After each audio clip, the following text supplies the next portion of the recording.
Well, howdy there, Internet people. It's Bo again. So today we're going to talk about General Milley and his actions after the 6th. Some excerpts from an upcoming book came out, and it has a lot of people questioning the actions that Milley took in an effort to mitigate the risk of the former president retaining control of the United States through unconstitutional means. Milley took steps to prevent Trump from staying in power via a self-coup. That's what he did. And now, because of this, people are calling him a traitor, saying he needs to be charged with treason. Special Forces, Ranger Tab, 3 Legions of Merit, 4 Bronze Stars. Been in a really long time. And, when I say that, I should probably clarify. Normally you retire after 20 years.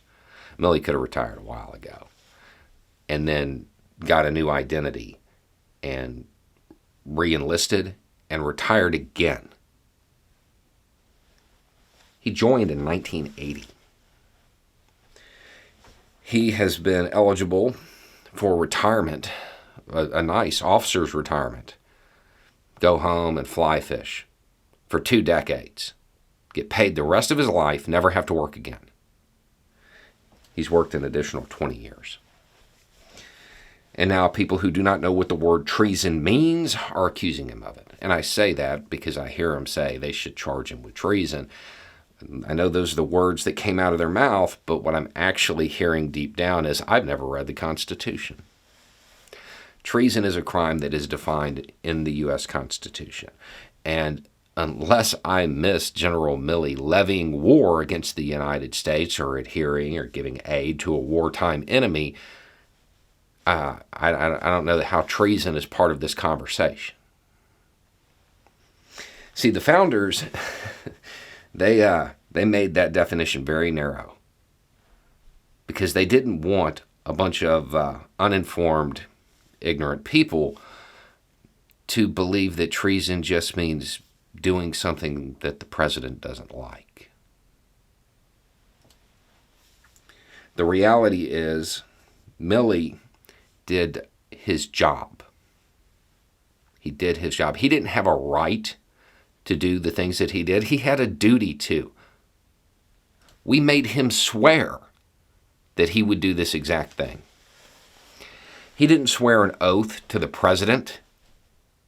He swore an oath to support and defend the Constitution against all enemies, foreign and domestic. He was oath-bound to do exactly what he did, to mitigate the risk of the Constitution being undermined, of the United States turning into a 2-bit dictatorship. That's his job. They want to point to this conversation he had with his Chinese counterpart. Yeah, when the President of the United States starts ranting about election fraud and saying that, he should kind of retain power, and I would imagine that other countries get really nervous about the status of the most powerful arsenal in all of human history. They would probably want assurances. And Milley, whose job is to protect against all enemies, foreign, would probably want to provide those assurances. Because if they're actually worried about it, well, they might strike first.